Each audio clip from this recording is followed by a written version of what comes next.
6 லட்ச ரூபாயா madam? Madam அவ்வளோ பெரிய அமௌண்ட்லாம் என்கிட்ட கிடையாது மேடம்.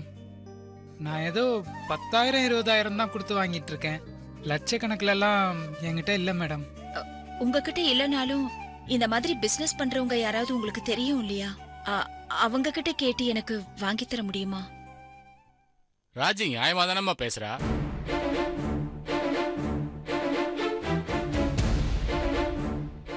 அம்மா அர்ச்சனா, எனக்கு ரொம்ப தலைவலியா இருக்கு. ஸ்ட்ராங்கா ஒரு காபி போட்டு எடுத்து வரியா?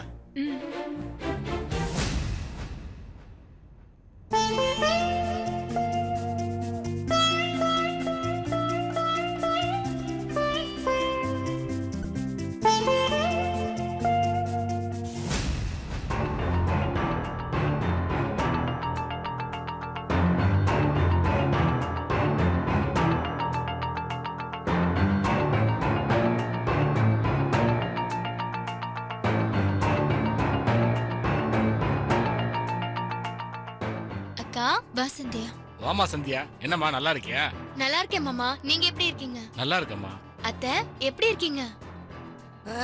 இருக்க. ஏய், வீட்டுக்கு வந்த பொண்ணுகிட்ட இப்படியா பேசுவ? இப்ப என்ன நடந்துச்சு? குடியா முழுகி போச்சு? மாசம் அவங்க அக்கா தலைமுழுகிட்டு வந்தா குடி முழுகினதாதான் அர்த்தம். பாருங்க உங்க மருமகளை தலை குளிச்சுட்டு வந்து நிக்கிறா. ஏமா அதுக்கு சந்தியா மேல கோவப்பட்டா எப்படிமா? அர்ச்சனா, நீ போய் சந்தியாவுக்கு காப்பி கொண்டு வாமா. அதெல்லாம் ஒண்ணும் வேண்டாம் மாமா, அக்காவை கொஞ்சம் வெளியே கூட்டிட்டு போலான்னு வந்தேன். எங்க கோயிலுக்கா? இல்ல அத்தை, டாக்டர் கிட்ட போகணும். நீ இவ்வளவு தூரம் வந்து உங்க அக்காவை கூட்டிக்கிட்டு டாக்டர் கிட்ட போகணுமா? ஏன் உங்க ஏரியாவுல டாக்டரே இல்லையா? அங்கேயே ஒரு டாக்டரை பாத்துட்டு வரலாம்ல. அதுக்கு உங்க அக்கா துணைக்கு வேற வரணுமா? அக்காவை தான் டாக்டர் கிட்ட கூட்டிட்டு போக வந்திருக்கேன் அத்தை. ஏமா அர்ச்சனாவுக்கு தான் எந்த குறையுமே இல்லைன்னு டாக்டர் சொல்லிட்டாரு. எதுக்கும் இன்னொரு டாக்டர் கிட்ட செகண்ட் ஒப்பீனியன் கேக்குறது தப்பு இல்லையே மாமா. எனக்கு தெரிஞ்ச ஒரு லேடி டாக்டர் ரொம்ப கைராசியானவங்க. அவங்க கிட்ட வந்து பார்த்த பல பொண்ணுங்களுக்கு குழந்தை பிறந்திருக்கு.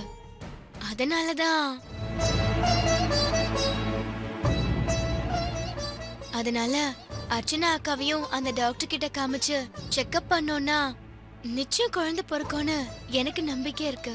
உங்க அக்காவை நீ எங்க வேணாலும் கூட்டிட்டு போ. எனக்கு தேவை உங்க அக்கா சீக்கிரம் ஒரு குழந்தைய பெத்து தரணும். இத்தனை நாளும் வெளியில உள்ளவங்க தான் எங்களை ஒரு மாதிரியா விலக்கி வச்சாங்க. இன்னைக்கு நான் பெத்த பொண்ணு என்ன பார்த்து கேள்வி கேக்குறா. ஒரு கோவில் குளத்துக்கு போக முடியுதா? போற இடமெல்லாம் துக்கம் விசாரிக்கிற மாதிரி விசாரிக்கிறாங்க. போன மாசம் கோவில்ல ஒரு குழந்தைய தூக்க போய் அவமானப்பட்டுதான் வந்த. எத்தனை நாளைக்கு தான் இப்படி அவமானப்பட முடியும்? சரி சந்தியா, அதான் அத்தை பர்மிஷன் கொடுத்துட்டாங்கல்ல, நீ அர்ச்சனாவை பத்திரமா கூட்டு போயிட்டு வாமா. அர்ச்சனா, நீ போயிட்டு வந்துருமா. சரி மாமா.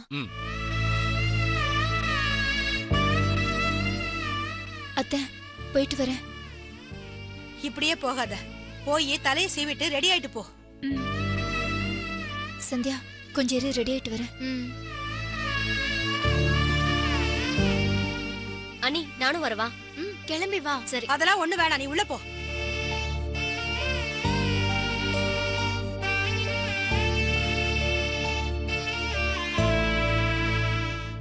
சந்தியா, எனக்கு என்னவோ உங்க அக்காவுக்கு ஏதோ குறை இருக்குன்னு தான் தோணுது. அத அர்ச்சனாவும் ரமேஷும் என்கிட்ட மறைக்கிறாங்க. அத்தை அவங்க அப்படியெல்லாம் மறைச்சு பேச மாட்டாங்க. நமக்கு எப்ப நடக்கணும்னு இருக்கோ அப்ப கண்டிப்பா நடக்கும். இத்தனை நாள் எனக்கும் அந்த டாக்டர் பத்தி ஞாபகமே வரல. எனக்கு திடீர்னு ஞாபகம் வந்துருச்சு. இதுவே நல்ல நேரம் வந்த மாதிரி தானே தோணுது. நிச்சயமா நீங்க சீக்கிரமா பாட்டி ஆயிடுவீங்க, கவலைப்படாதீங்க. சந்தோஷமா? அப்படி இருந்தா எனக்கு சந்தோஷம்தான். சரி நீ உட்காரு, இப்ப அக்கா வந்துருவா.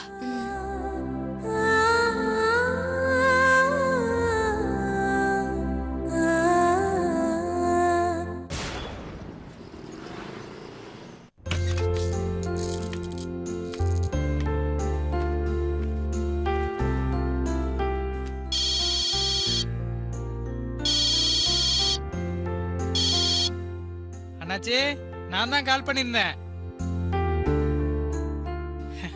ஆமா அண்ணாச்சி, 6 லட்சம் ரூபா அண்ணாச்சி. 60,000லாம் இல்ல, 6 லட்சம் அண்ணாச்சி.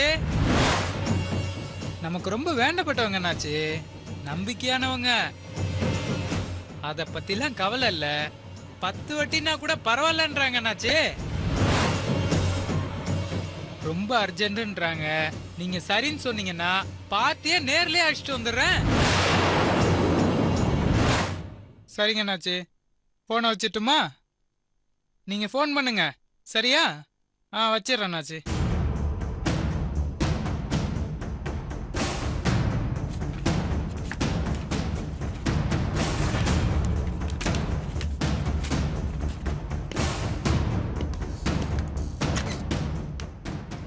என்விஆர், சொல்லுங்க சார். யார்கிட்ட போன்ல பேசிட்டு இருந்த?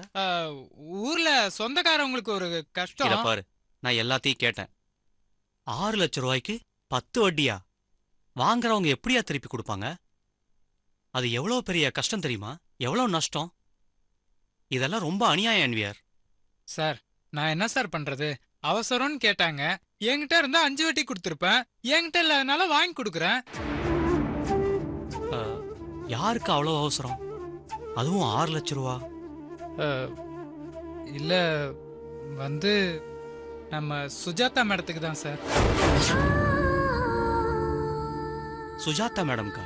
ஆமா சார், ஏதோ அவசரம்னாங்க, அதுக்கு தான் ஏற்பாடு பண்றேன்.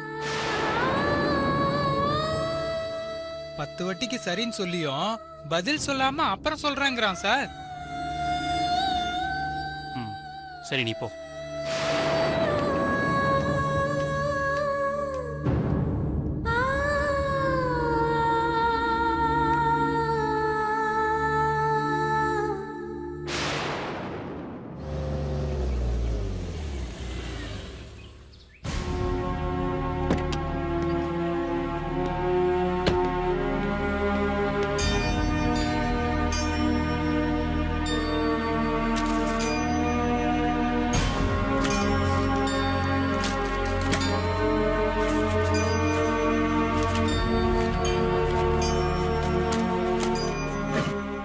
ரமேஷ், இப்பதான் போனா அதுக்குள்ள வந்துட்டேன். என்ன தேடிட்டு இருக்க? இல்லப்பா, ஆபீஸ் டாக்குமெண்ட்ஸ் எங்கேயே வச்சுட்டு போயிட்டேன். அதை தான் தேடிக்கிட்டு இருக்கேன். என்னடா ஆபீஸ்ல ஏதாவது பிரச்சனையா? அதெல்லாம் ஒண்ணும் இல்லம்மா. அர்ச்சனா, அர்ச்சனா. அவளை ஏன்டா கூப்பிடுற?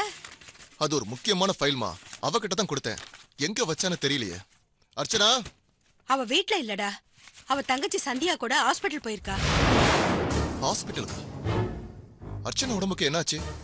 நான் காலையில ஆபீஸ் போறப்ப அவ நல்லா தானே இருந்தா. ஏமா சந்தியா அதுக்கு வந்து அழைச்சிட்டு போறா? சந்தியாவுக்கு ஏதாவது ப்ராப்ளமா? அவளுக்காக தான் போயிருக்காளா? அதெல்லாம் ஒண்ணு இல்லடா, அர்ச்சனாவை செக்கப் கூட்டு போயிருக்கா. அர்ச்சனாவுக்கு என்னப்பா செக்கப்? எல்லாம் குழந்தை விஷயமா தான் கோயில் கோயிலா போனா. இப்போ தங்கச்சியை கூட்டிட்டு ஹாஸ்பிடலா போறா. அவளை ஏமா போக விட்டீங்க? அதான் எந்த குறையும் இல்லைன்னு ரிப்போர்ட்டை கொடுத்துட்டாங்கல்ல. அப்புறம் என்ன?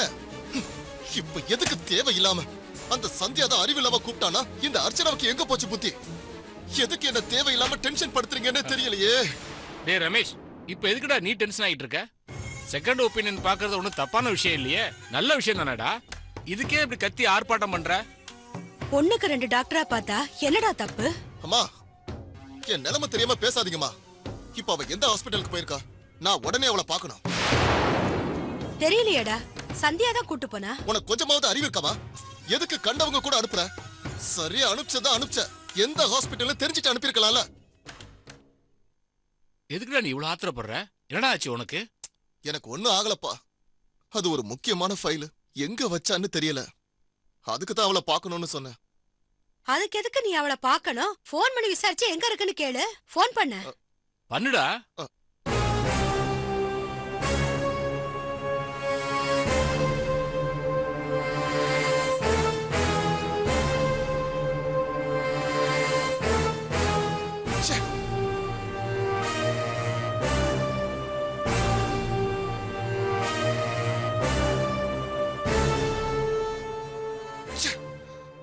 போனை எடுக்க மாட்டேங்கிறாப்பா. ஏய், இதெல்லாம் ரொம்ப ஓவர்ரா. ஏய் இவ்வளவு டென்ஷன் ஆகுற? அவ வரட்டும்டா. அப்பா, அது ரொம்ப முக்கியமான டாக்குமெண்ட் பா. இதெல்லாம் உங்களுக்கு சொல்லி புரிய வைக்க முடியாது. நான் வரேன். வந்து ஒரு வாய் சாப்பிட்டுட்டு போடா. அதெல்லாம் வேணாம், போமா. என்னடி இவன் இவ்வளவு டென்ஷன் ஆகிறான்? ஒன்னும் புரியலையே.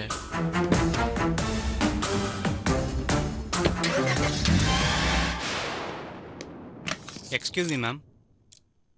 வாங்க முரளி. உட்காருங்க முரளி. பரவாயில்ல மேடம், உங்கள் பர்சனல் விஷயத்தில் தலையிடுறேன்னு தப்பாக எடுத்துக்காதீங்க. நீங்கள் என்விஆர் கிட்ட எதுக்காக வட்டிக்கு பணம் கேட்டீங்க? அதுவும் 6 லட்ச ரூபா எதுக்குன்னு சொல்லுங்க மேடம். இந்த விஷயம் உங்களுக்கு எப்படி தெரிஞ்சது? என்விஆர் உங்ககிட்ட சொன்னாரா? என்விஆராக என்கிட்ட சொல்லலை. ஃபோனில் யாருக்கிட்டேயோ வட்டிக்கு பணம் கேட்டுட்டு இருந்தான். நான் யாருக்குன்னு கேட்டேன், உங்களுக்குன்னு சொன்னான். ஆமா முரளி, என்விஆர் கிட்ட நான் 6 லட்சம் கேட்டேன். ஆனா அவர்கிட்ட அவ்வளவு பணம் இல்லைன்னு சொன்னாரு. அதனால வெளியில வாங்கி கொடுங்கன்னு சொன்னேன். என்ன அவசரமா இருந்தாலும் 10 வட்டிக்கு பணம் வாங்கலாமா? மாசம் 60,000 ரூபா வட்டியே கொடுத்தீங்கன்னா எப்படி மேடம் சமாளிப்பீங்க? பேங்க்ல வாங்கின லோனுக்கு கொஞ்சம் பணத்தை பிடிச்சிருவாங்க. எல்ஐசி இன்சூரன்ஸ்னு கொஞ்சம் பணம் போயிடும். இது போக வர சம்பளம் 60,000 ரூபா வட்டிக்கே போயிடுமே. சரி, அப்படியே நீங்க வட்டி கட்டிட்டாலும் வீட்டு செலவுக்கு, அம்மாவோட மருத்துவ செலவுக்கு இதுக்கெல்லாம் என்ன பண்ண போறீங்க? அதுக்கும் மாசம் மாசம் தனியா கடன் வாங்க போறீங்களா? இதெல்லாம் நான் சொல்லி உங்களுக்கு தெரிய வேண்டிய அவசியம் இல்லை மேடம். இப்ப எதுக்காக 6 லட்ச ரூபா கடன் வாங்குறீங்க? எனக்காகவா?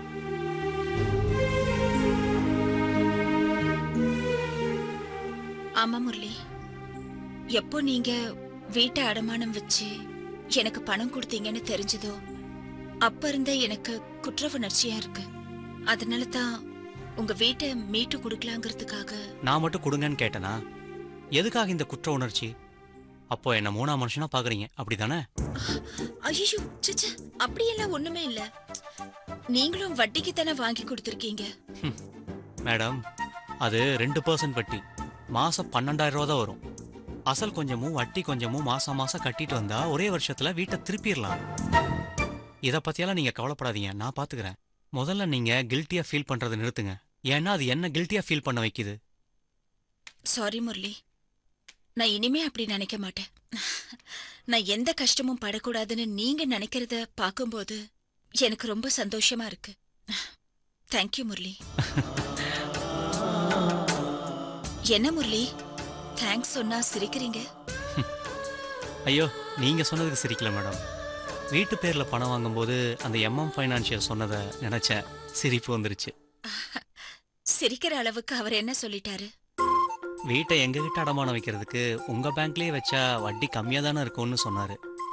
ஆனா ஜுவல்ஸ் லோன் மாதிரி உடனே பணம் கிடைக்காது, நிறைய ப்ராசஸ் இருக்கு. பணம் கிடைக்க எப்படி 1 மாசத்துக்கு மேலாகும். எனக்கு பணம் உடனே வேணும், அதுக்காக தான் உங்ககிட்ட வந்திருக்கேன்னு சொன்னேன். அதுக்கு அவர் சொல்றாரு, பேங்க்குக்கே நான் வந்து லோன் கொடுக்குறேன் அப்படின்னா பேங்கை விட நான் பெரிய பேங்க் தானே அப்படின்னு சொன்னாரு. நான் வரேன் மேடம்.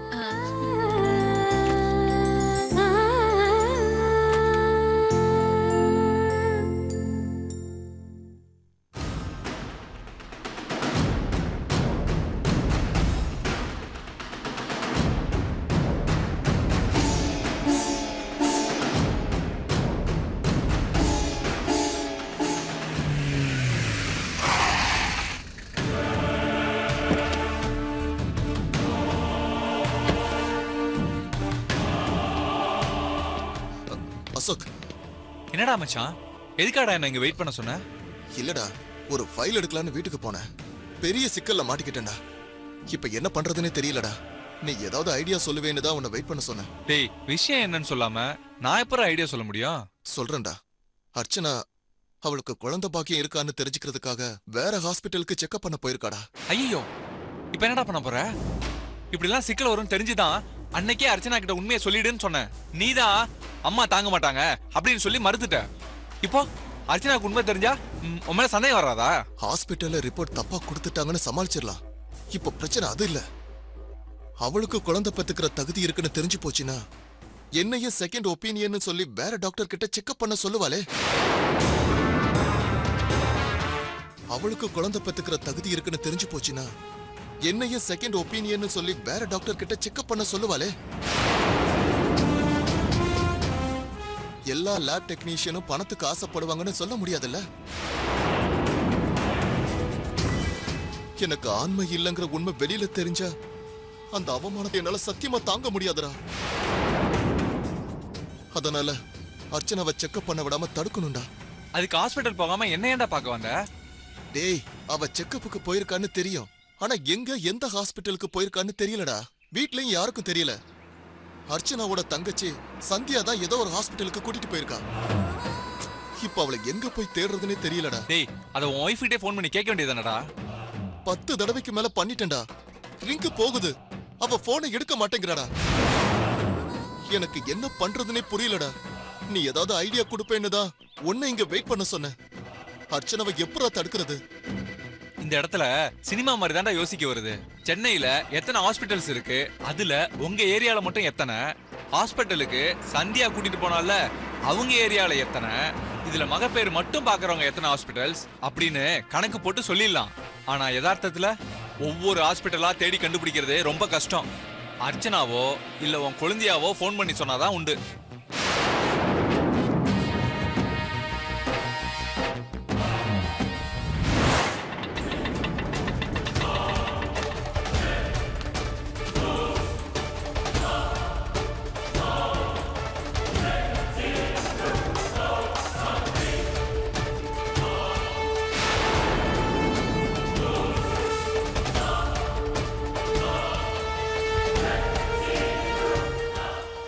மிஸ் கால் டே எல்லாமே ரமேஷ் பண்ணிருக்காரு. ஏதாவது முக்கியமான விஷயமா இருக்க போது என்னன்னு ஃபோன் பண்ணி கேளு.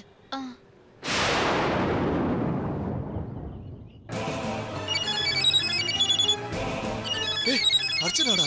பேசு பேசு. அர்ச்சனா, எந்த ஹாஸ்பிட்டல்ல இருக்க? உங்களுக்கு எப்படிங்க தெரியும்? நான் ஜனனி கிளினிக் வாசல்ல இருக்கேன். அது இப்ப ரொம்ப முக்கியமா? அம்மா சொன்னாங்க.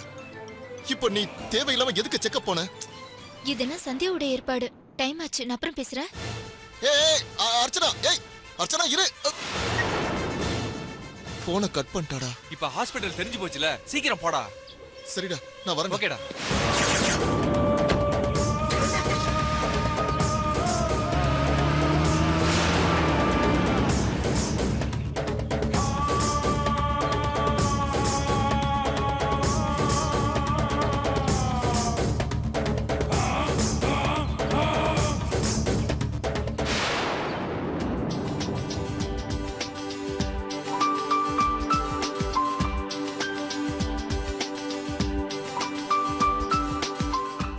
ஃபீல் பண்ணாத, சரியாயிடும், பயப்படாத.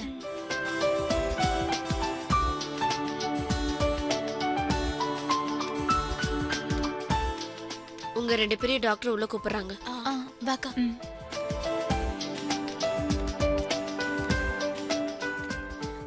Good morning doctor. Good morning. Good morning doctor. Good morning. Please sit down. இவங்க அக்கா அர்ச்சனா. என்னாச்சு? என்ன ப்ராப்ளம்? டாக்டர், எனக்கு கல்யாணம் ஆகி 2 வருஷம் ஆச்சு. இன்னும் குழந்தையே இல்ல. டெஸ்ட் எடுத்து பார்த்ததுல என் வீட்டுக்காரருக்கு எந்த குறையும் இல்லைன்னு ரிப்போர்ட் வந்துச்சு.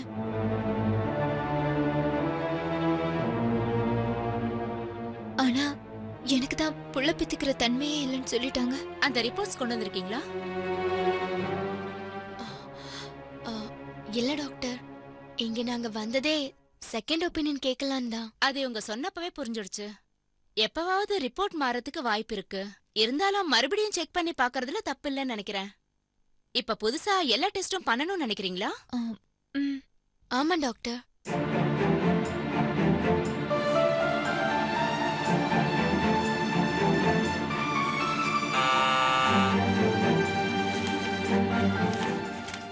மேடம், இந்தாங்க, இந்த டெஸ்ட் எல்லாம் எடுத்துருங்க.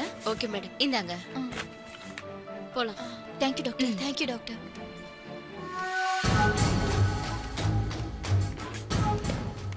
அர்ச்சனா,